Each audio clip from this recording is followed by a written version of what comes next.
দর্শক জনকণ্ঠ ডিজিটালে সকলকে স্বাগত জানাচ্ছি। এই মুহূর্তে আমরা রয়েছি বরিশাল জেলার বাকেরগঞ্জ উপজেলার পল্লী বিদ্যুৎ সমিতি একের যে উপকেন্দ্রটিতে রয়েছে সেই উপকেন্দ্রটির সামনে থেকে কিন্তু আমরা সরাসরি আজ জনকণ্ঠ ডিজিটালের মাধ্যমে আপনাদেরকে জানাতে চাই। আপনারা জানেন যে ইতিমধ্যে সারা বাংলাদেশে কিন্তু পল্লী বিদ্যুৎ সমিতির যে বিভিন্ন জেলা উপজেলার কর্মকর্তা ও কর্মচারীরা রয়েছেন তারা কিন্তু যে গণছুটি সেই গণছুটিতে কিন্তু গিয়েছেন। সেই গণছুটির অংশ হিসেবেই কিন্তু বাকেরগঞ্জ উপজেলার পল্লী বিদ্যুৎ সমিতির যে কর্মচারীরা রয়েছেন তারা কিন্তু গত 8ই সেপ্টেম্বর থেকে তারা গণছুটিতে রয়েছে এবং আমাদের এখানকার যে বাকেরগঞ্জ পল্লী বিদ্যুৎ সমিতির যিনি ডিজিএম রয়েছেন মাজহারুল ইসলাম, তিনি কিন্তু জনকণ্ঠকে জানিয়েছেন যে তাদের যে এখানে বাকেরগঞ্জ যে পল্লী বিদ্যুৎ সমিতি সেখানে কর্মরত যে 37 জন লাইনম্যান, সেই 37 জন লাইনম্যান থেকে কিন্তু বর্তমানে 20 জন লাইনম্যান তাদের যে গণছুটি সেই গণছুটিটি রয়েছে। এবং দর্শক সরাসরি আমরা কিন্তু আপনাদেরকে আজকের যে পল্লী বিদ্যুৎ সমিতির যে কর্মচারীরা গণছুটিতে থাকার কারণে যে পরিস্থিতিটি সৃষ্টি হয়েছে বাকেরগঞ্জ উপজেলায়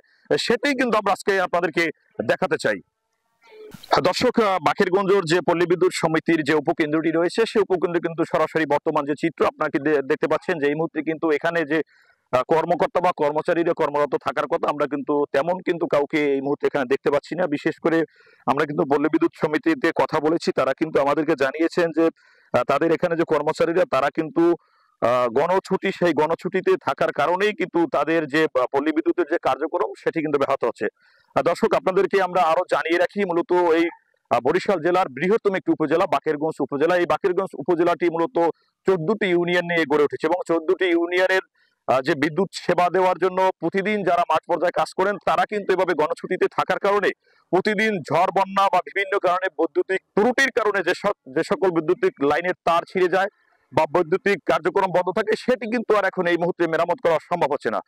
দর্শক, আমরা কিন্তু ইতিমধ্যে দেখেছি যে সচিবালয় একটি মত বিনিময় সভায় বিদ্যুৎ জ্বালানি ও খনিজ সম্পদ যে উপদেষ্টা ফয়জুল করিম সাহেব তিনি কিন্তু জানিয়েছেন যে যারা সারা বাংলাদেশে যে সকল কর্মচারী এবং কর্মকর্তারা পল্লী বিদ্যুৎ সমিতির গণছুটিতে রয়েছে তারা নির্দিষ্ট সময়ের মধ্যে যদি তাদের কর্মস্থলে যোগদান না করে তাহলে তাদের এই গণছুটি কিন্তু স্থায়ী ছুটির হওয়ার সম্ভাবনাও রয়েছে। দর্শক, এই ঘোষণা দেওয়ার পর থেকেও কিন্তু এখন পর্যন্ত বিভিন্ন জেলা বা উপজেলা, বিশেষ করে বাকেরগঞ্জ উপজেলা সহ যে সকল কর্মচারী বা কর্মকর্তারা তাদের যে গণছুটি সেই গণছুটি কিন্তু অব্যাহত রেখেছে। এবং দর্শক, আমরা কিন্তু আজকের বাকেরগঞ্জ উপজেলায় যে সকল পল্লী বিদ্যুতের যে কর্মচারীরা গণছুটিতে রয়েছে তাদের সাথে যোগাযোগ করেছি। তারাও কিন্তু আমাদেরকে জানিয়েছেন যে তাদের যে যৌক্তিক দাবি সেই দাবিগুলো যদি সরকারের পক্ষ থেকে মেনে নেওয়া না হয় তাহলে তাদের যে কর্মসূচি এই কর্মসূচি কিন্তু ধারাবাহিকভাবেই তারা পালন করে যাবে। দর্শক, এই কিন্তু ছিল আজকের বরিশালের বাকেরগঞ্জ উপজেলার পল্লী বিদ্যুৎ সমিতির সর্বশেষ। জিয়াউল হক, দৈনিক জনকণ্ঠ।